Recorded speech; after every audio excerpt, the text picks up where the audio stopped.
The alien queen's mandibles clicked 3 times. That was the signal. Across the banquet hall, every species in the Galactic Council froze. The Vryn diplomats, the Keltar merchants, the Crystalline Ashura observers. All of them watched as Queen Zasara lifted the ceremonial plate toward her mouth. Lieutenant Jake Morris saw it first, the faint shimmer in the sauce, the microscopic distortion that shouldn't exist in Vryn cuisine. His enhanced combat optics caught what no one else could see.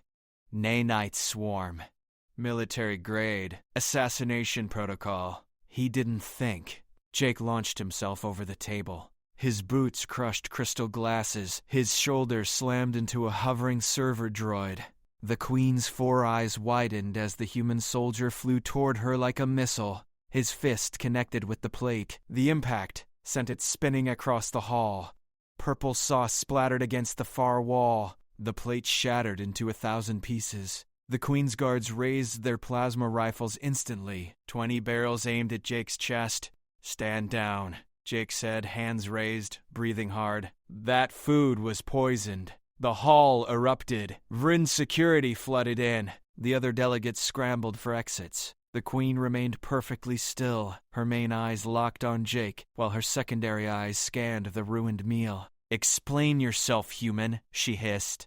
Her voice resonated through translation implants in every skull. "You have assaulted the sovereign leader of the Vryn Hive worlds." Jake pointed at the purple stain on the wall. It was moving, crawling, forming geometric patterns as the nanites tried to regroup without a host. There. Military-grade assassin bots. They would have dissolved your neural cortex in 40 seconds. The Queen's head advisor, a smaller Vryn named Kellex, scuttled forward. His sensor wand swept over the substance. His mandibles went rigid. "He speaks truth, my Queen." Taraxian death swarm, banned under the Corvan Accords. The rifles didn't lower. "Who brought this meal?" the Queen demanded. Kellex checked his datapad. "The Hegemony delegation. They claimed it was a gift from your cousin Brood on Vryn Brain. 7. Jake felt the temperature drop. The Hegemony. The faction that wanted humanity expelled from Council space. The same faction that had voted against Earth's membership 3 times. The Queen's eyes all focused on Jake now. "You risked execution to save me." "Not really a risk," Jake said. "I'm fast. Not fast enough to outrun plasma fire. Didn't need to be." Jake lowered his hands slowly. "I just needed to be faster than the poison." The Queen's mandibles clicked once, twice. Then she gestured, and the rifles dropped. "Clear this hall," she commanded. "Seal all Hegemony delegates in their quarters, and someone bring me the human's commanding officer." She turned back to Jake. Her towering form cast a shadow that could swallow 3 men. "What is your name, soldier?" "Lieutenant Jake Morris, ma'am." "Earth Defense Corps. You have made enemies today, Lieutenant Morris." Jake smiled. "Yeah, well, humans are good at that." The Queen's mandibles spread in what might have been a smile or a threat display. "With Vryn, you never quite knew." "Come," she said.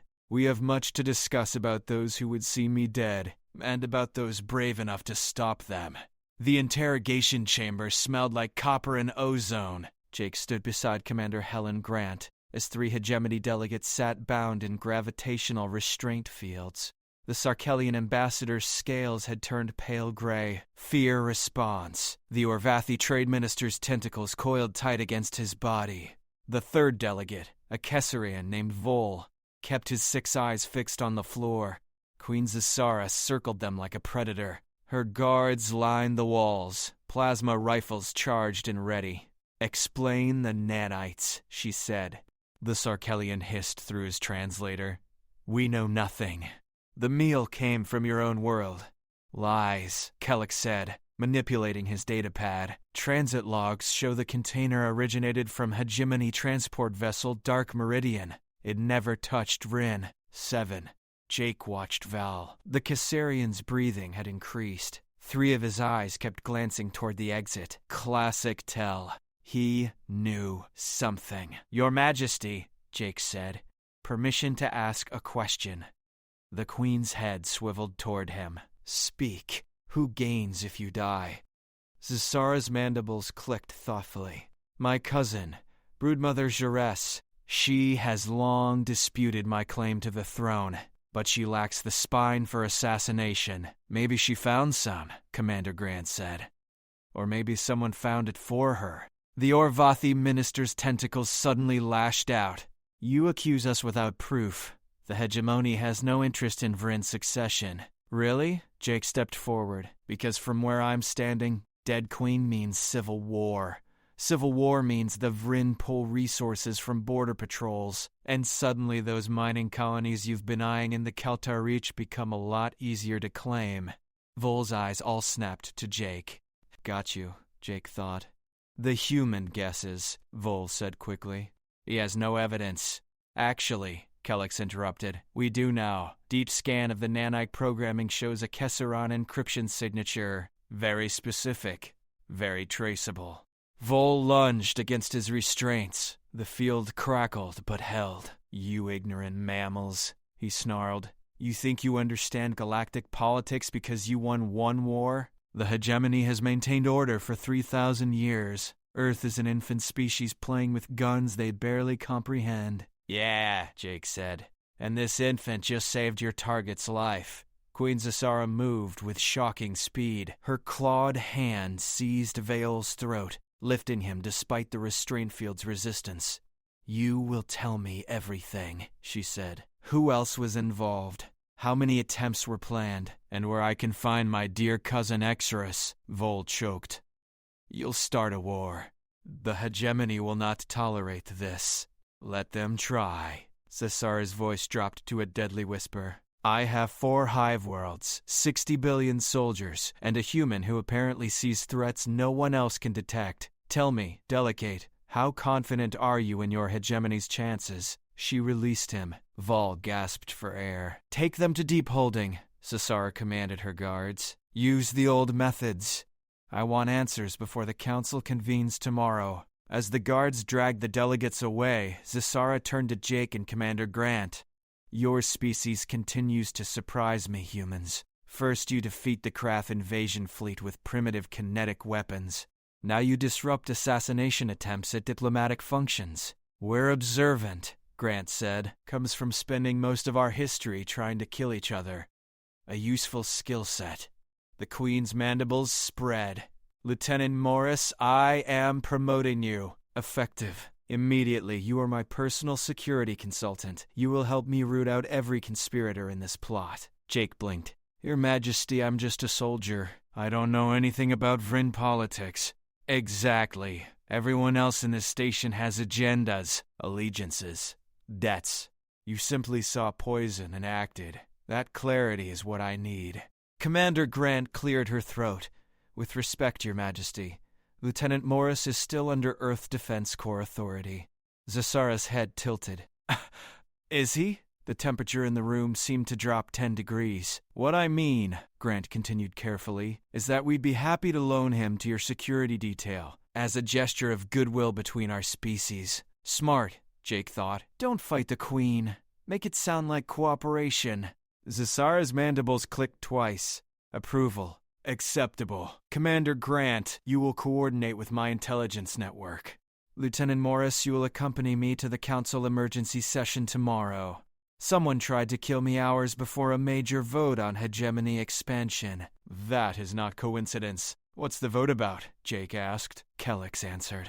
Whether to grant the hegemony military authority over disputed border zones, zones that include several human colony worlds.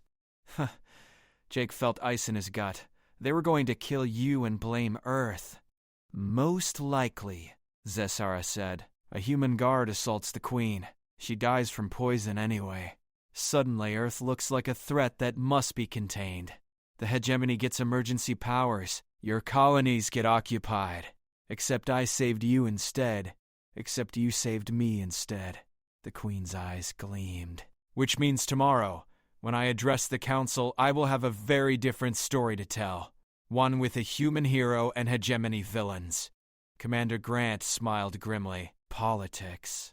War by other means, Zasara agreed. And Lieutenant Morris just won us a major battle. The council chamber held representatives from 47 species. Jake had never seen so many different forms of life in one place. The Vryn delegation sat in the highest tier. Queen Zesera occupied her throne with Jake standing 2 steps behind her left shoulder. Commander Grant stood on the right. Below them, the chamber descended in concentric circles. Each level held clusters of aliens arguing, gesturing, transmitting data through holographic displays. The hegemony sat directly opposite. Their section bristled with security. The lead ambassador, a towering Drethic named Kolmar, watched Jake with hate in all 3 of his vertical pupils. Chancellor Vorex called the session to order. The elderly Keltar's voice boomed through every translator. We convene under emergency protocol. Last night, an assassination attempt was made against Queen Zesara of the Vryn Hive Worlds. Before we address the scheduled vote, she will speak. Zesara rose. The chamber fell silent. Honored delegates, she began. Yesterday, I was seconds from death. A Taraxian nanite swarm had been placed in my ceremonial meal. Had I consumed it, my neural cortex would have dissolved. The Vryn would have fallen into civil war, and the stability of this council would have shattered. Murmurs rippled through the chamber. But I live, Zesara continued, because a human soldier recognized the threat and acted without hesitation. Lieutenant Jake Morris risked execution by my own guards to destroy the poisoned food. Every eye in the chamber turned to Jake. He kept his expression neutral. Military bearing? Don't react. Kolmar stood abruptly. A convenient story. How do we know this human didn't plant the poison himself? Create a crisis to play hero? Because Kellex said, stepping forward with his datapad, the nanites contain Kesserian military encryption. The transport logs prove they came from hegemony vessel Dark Meridian, and your delegate Vihal has already confessed under interrogation. The chamber exploded.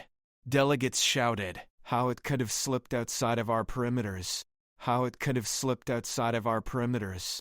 How it could have slipped outside of our perimeters. How it could have slipped outside of our perimeters. Kolmar's scales flushed dark purple. Lies. The hegemony demands independent verification.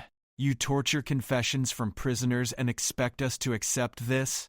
We accept it, a new voice said. The Ashura delegate rose. Her crystalline body refracted light in rainbow patterns. The Ashura rarely spoke. When they did, everyone listened. Our sensors recorded the nanite signature, she said. Our data confirms Vryn intelligence findings. The assassination attempt was real. The hegemony connection is verified. Kolmar turned on her. The Ashura have no stake in this. We have a stake in truth. Her voice chimed like breaking glass. And the truth is clear. The hegemony attempted to murder a council member to advance political goals. More delegates stood. The Keltar, the Yorvine, even some of the neutral species, all voicing agreement. Jake watched it unfold. This wasn't just about the assassination anymore. This was every species that had ever been bullied by hegemony power plays seeing a chance to push back. Kolmar saw it too. His 3 eyes narrowed. You stand with humans? He said. These primitives who only joined the council 5 years ago, who still fight wars on their own planet, who lack the genetic engineering to survive most hostile environments. These primitives saved my life, Zesara said coldly. One human acted rashly. That proves nothing about their species. Jake felt Commander Grant tense beside him. She wanted to respond. Jake caught her eye and shook his head slightly. Let them underestimate us. Chancellor Vorex raised his staff. Order. The evidence is presented. We will now vote on sanctions against the hegemony. All expansion proposals are suspended pending investigation. Unacceptable, Kolmar roared. The hegemony will not submit to judgment by inferior species. We have maintained galactic order for millennia. We have fleets that dwarf your combined militaries. You will reconsider this insult. The threat hung in the air like poison gas. Zesara's mandibles clicked once. Are you threatening council members, Ambassador Kolmar? I am stating facts. Then state this fact. Zesara descended from her tier, moving toward Kolmar's section. Jake followed automatically, hand near his sidearm. Your assassins failed. Your conspiracy is exposed. Your delegate confessed. If you wish to escalate from politics to war, the Vryn Hive worlds are prepared. Are you? Kolmar's scales flickered between colors. Rage, fear, calculation. We are not alone, he said finally. Many species share our concerns about rapid human expansion, about their violent nature, about the chaos they bring. Name them, Commander Grant said, stepping forward. Go ahead. Tell everyone which species are ready to stand with you after you tried to assassinate a sitting queen. The chamber waited. Kolmar looked around. Several delegations that usually supported hegemony positions suddenly found their datapads very interesting.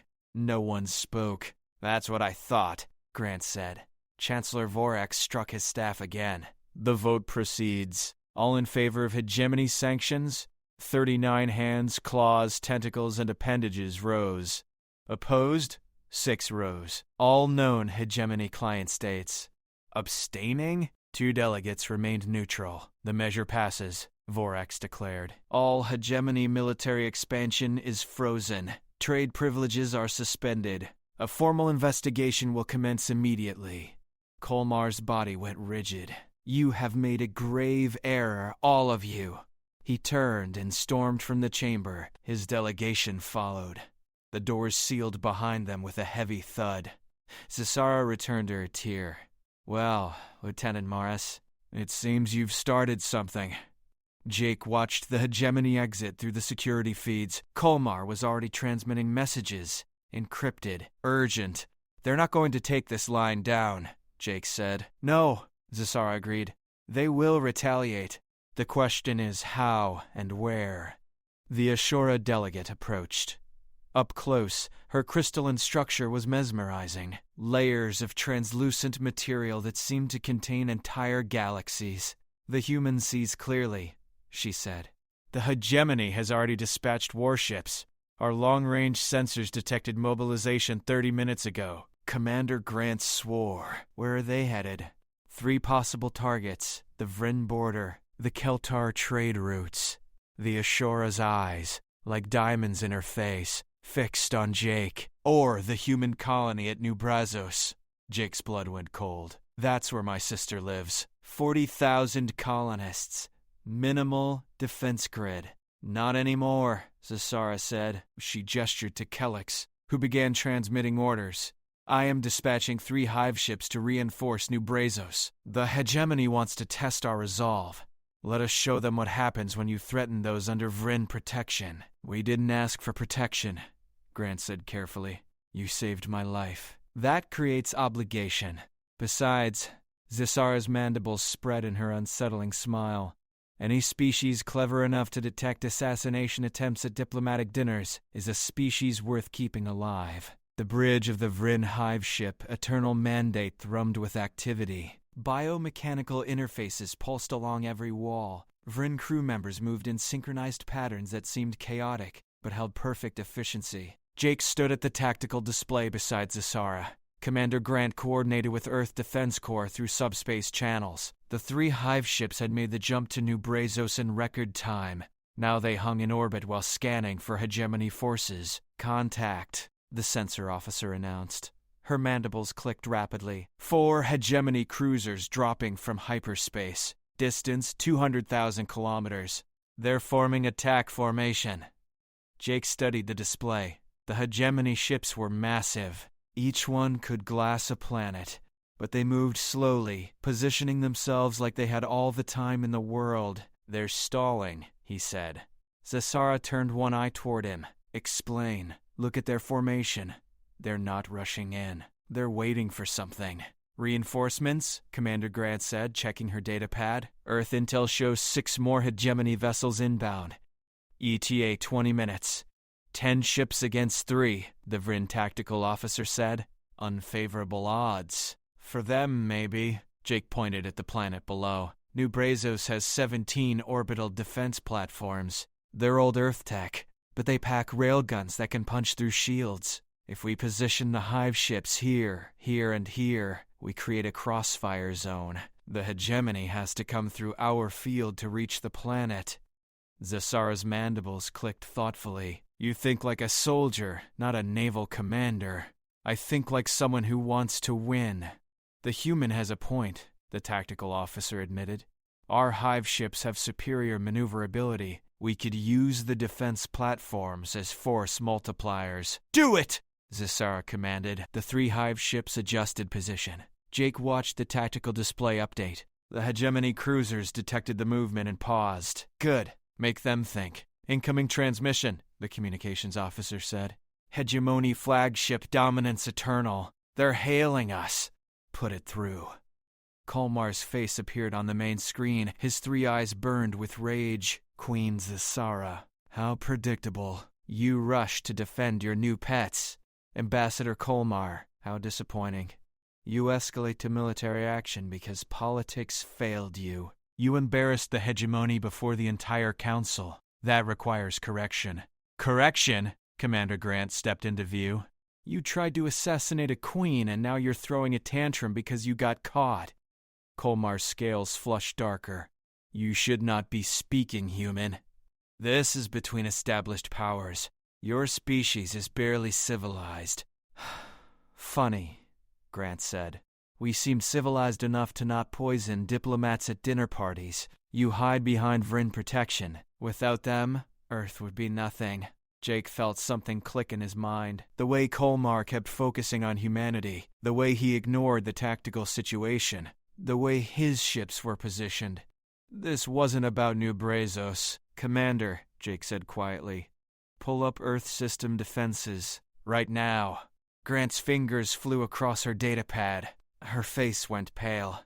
There's hegemony ships in Earth orbit. 12 of them. They appeared 10 minutes ago. Zasara's head snapped around. What?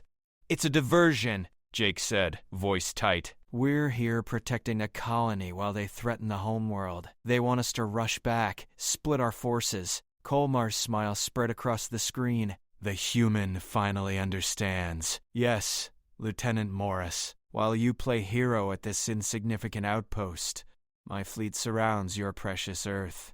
One word from me, and we begin orbital bombardment. You wouldn't dare, Grant said. That would violate every council law.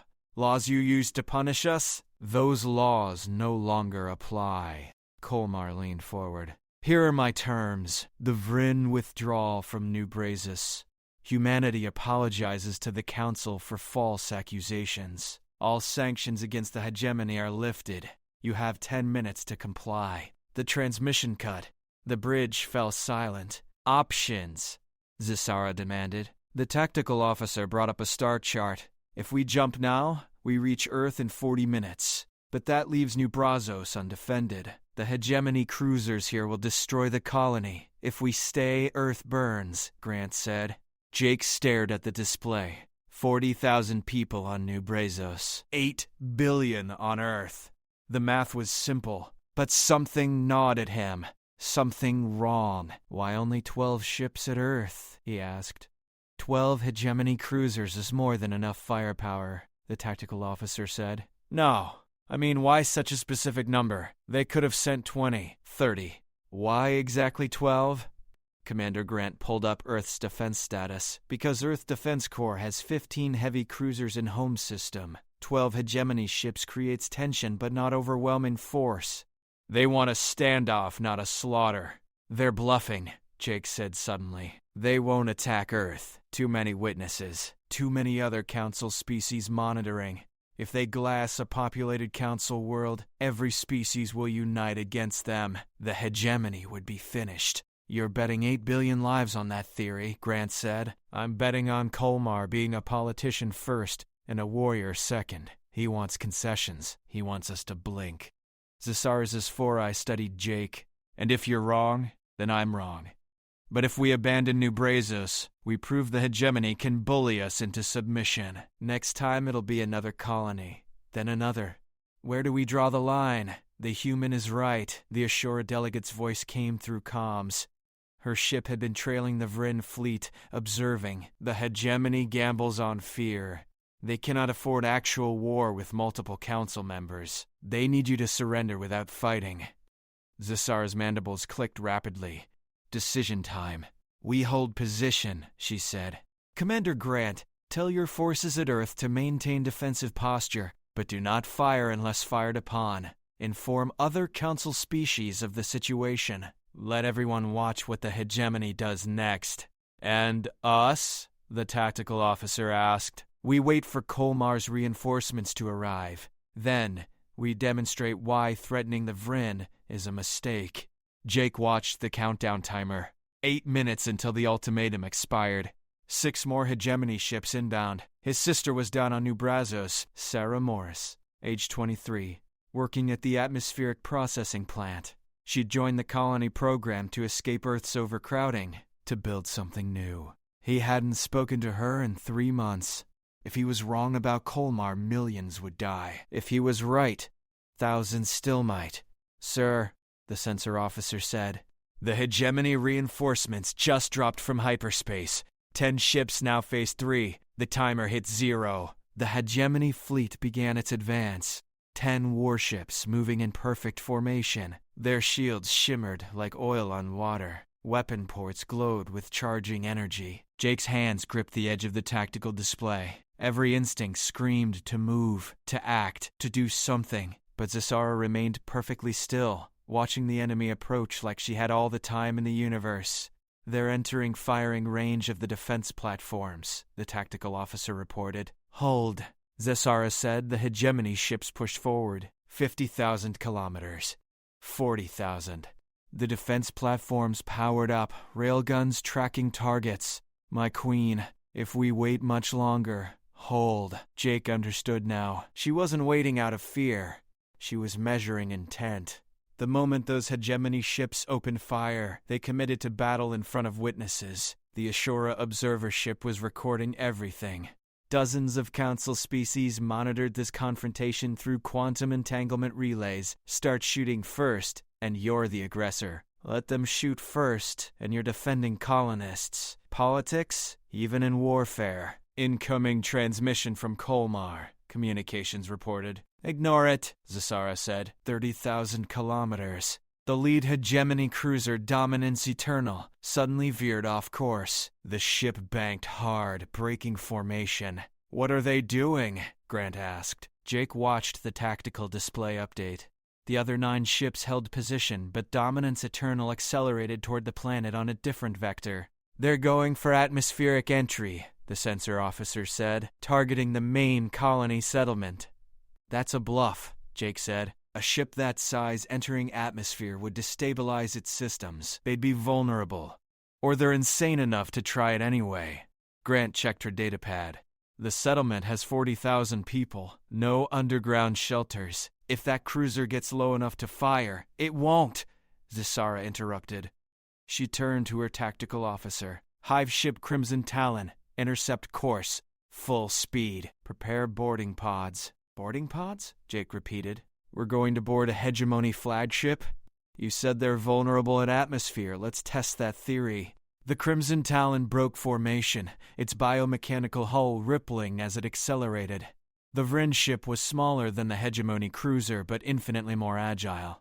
It dove after Dominance Eternal like a hawk chasing prey. The other 9 hegemony ships reacted immediately. They opened fire. Plasma bolts streaked through space. The 2 remaining Vryn Hive ships and the orbital defense platforms returned fire. The battle lit up every sensor screen in brilliant cascades of destruction. All ships evasive patterns, Zasara commanded. Focus fire on their shield generators. Commander Grant, activate the defense platform's synchronized firing protocol. Grant transmitted the codes. The 17 platforms locked onto targets with Earth-designed targeting systems. Slower than alien tech, but brutally efficient. Railgun rounds fired in mathematically perfect sequences. Each round arrived at its target exactly when the previous impact had weakened the shields. A hegemony destroyer's shields collapsed. Railgun rounds tore through its hull.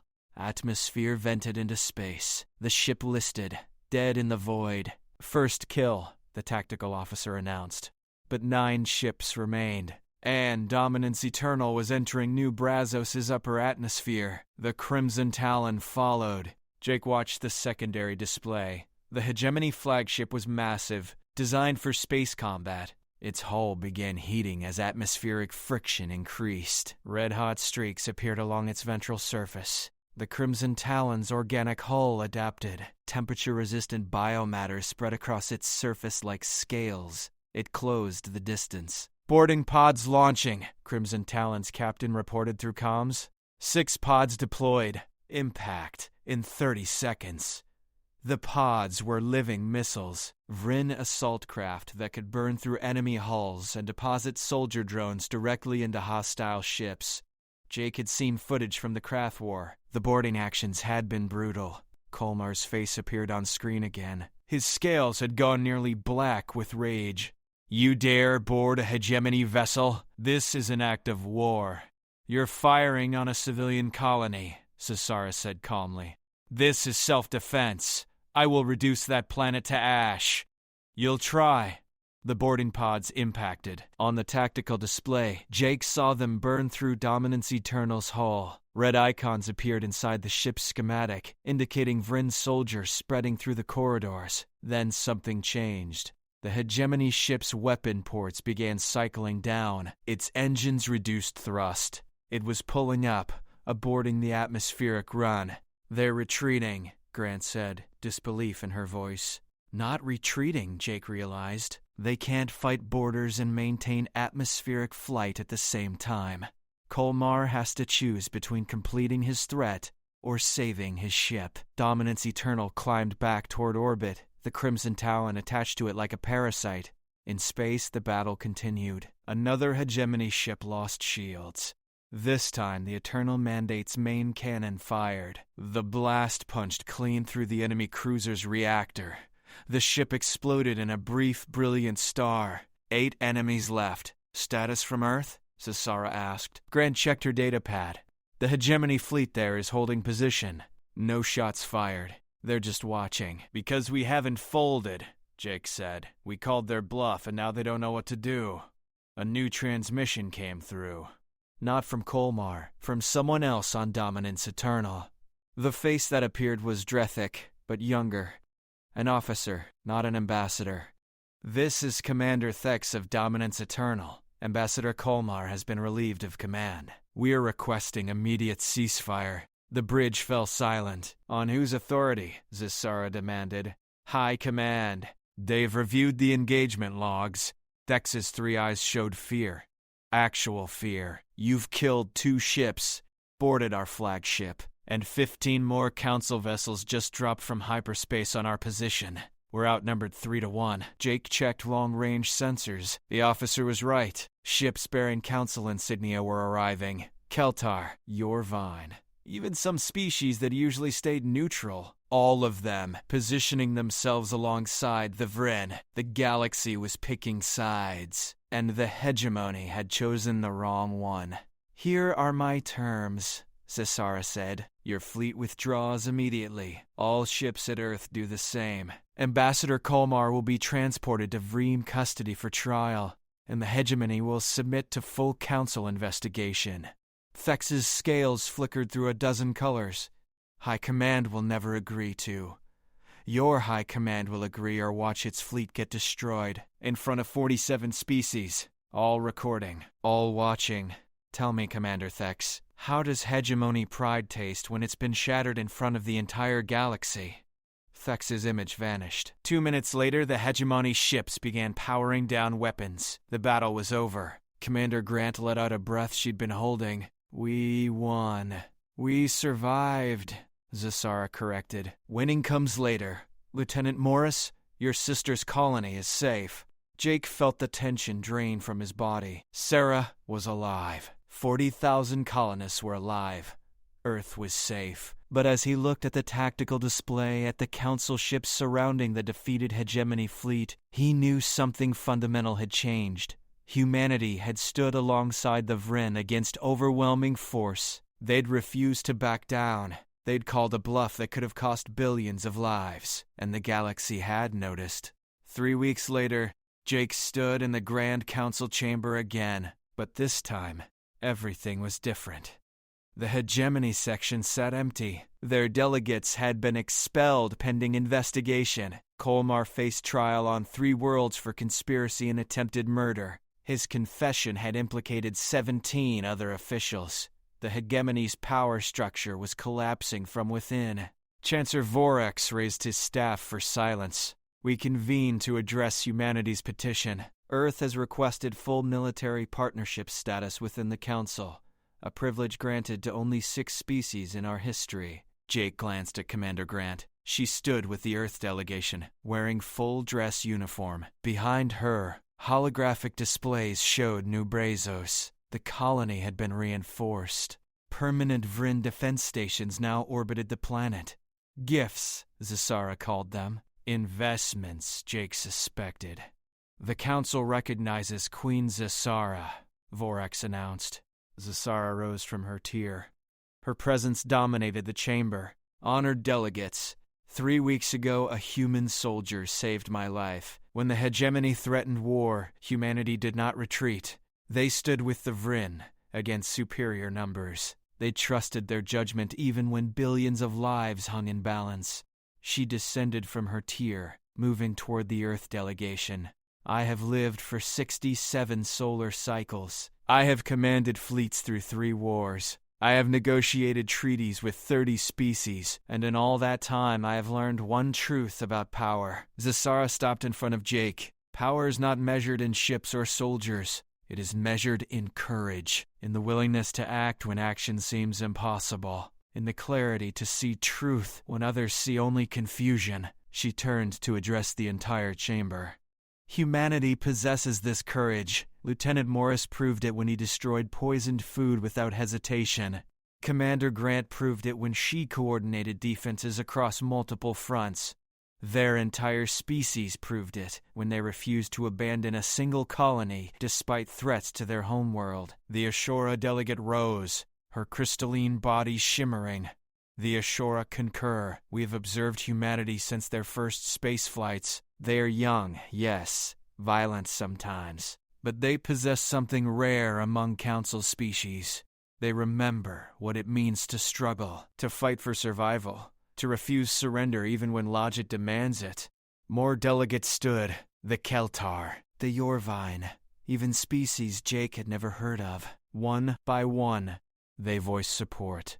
The vote proceeds, Chancellor Vorax said. All in favor of granting Earth full military partnership status? 43 appendages rose. Opposed? None. Abstaining? 4 delegates remained neutral. Former hegemony allies hedging their bets. The measure passes unanimously among voting members. Earth is hereby granted full military partnership. All privileges and responsibilities are activated immediately. The chamber erupted in sounds that might have been applause, or debate, or species-specific expressions Jake couldn't interpret. But the meaning was clear. Humanity had arrived. Commander Grant stepped forward. On behalf of Earth and all human colonies, we accept this honor. We pledge our resources, our fleets, and our lives to the defense of Council space. Your first assignment, Zasara said, a hint of amusement in her voice, is already prepared. The hegemony collapse has created a power vacuum in 17 sectors. Pirates and warlords are moving into the space. The Council requires rapid response forces to maintain order. Sounds like work for the Defense Corps, Grant said. Indeed. You will coordinate with Vryn hive fleets and Kelter patrol groups. Show the galaxy what human determination looks like when properly applied. Jake caught movement from the corner of his eye, a figure entering the chamber. Small, human, wearing civilian clothes. Sarah. His sister pushed through the crowd of delegates and threw her arms around him. You insane idiot, she said, voice muffled against his shoulder. You saved 40,000 people and didn't even send me a message. Been busy, Jake managed. I watched the battle footage. You were on a Vryn warship facing 10-to-1 odds. 3-to-1, technically. Jake, Sarah pulled back, eyes wet. Mom would have been proud. Jake felt something crack in his chest. Their mother had died in the Krath invasion. She'd never lived to see humanity join the Council. Never saw Earth rise from a backwater planet to a recognized power. but she'd believed it was possible, even when everyone else called it fantasy. Yeah, Jake said quietly. She would've. Zasara approached, her towering form casting shadows, but her mandibles spread in what Jake had learned to recognize as genuine warmth. Lieutenant Morris, or should I say Commander Morris, your promotion came through an hour ago. Jake blinked. Commander? You coordinated a successful defense against overwhelming force. You identified enemy strategy before seasoned admirals. You saved not just my life, but potentially prevented a galactic war. Zasara's eyes gleamed. If you think I'm letting you return to standard infantry duty, you severely underestimate Vryn gratitude. I don't know what to say. Say yes. The Council needs people who see clearly, who act decisively, who understand that sometimes the greatest victories come from refusing to accept defeat. Sarah squeezed his arm. She's offering you a chance to change history, Jake. He looked around the chamber, at the 47 species that made up the Council, at Commander Grant, who nodded with approval, at the Ashura delegate, whose crystalline face somehow conveyed encouragement despite lacking human features, at Zasara, who had trusted a human soldier's judgment when her own life hung in the balance. Yes, Jake said. I accept. The chamber erupted again. This time, Jake was certain it was applause. As the session concluded and delegates began filing out, Jake walked to the observation window. Beyond the station, stars stretched to infinity. Somewhere out there, hegemony warlords plotted revenge. Pirates raided shipping lanes. New threats emerged from unexplored space. But humanity was no longer alone. They had allies now. Partners who had seen humans at their best and decided that was worth protecting. Sarah joined him at the window. What are you thinking? She asked. Jake smiled. That maybe we're not so primitive after all. Took them long enough to figure it out. Yeah, but now that they have, he gestured at the stars. Now we show them what humanity can really do. Behind them, Zasar's mandibles clicked with satisfaction, the sound that meant plans were forming, strategies developing, a future being built, one decision at a time. The galaxy had underestimated humans. It wouldn't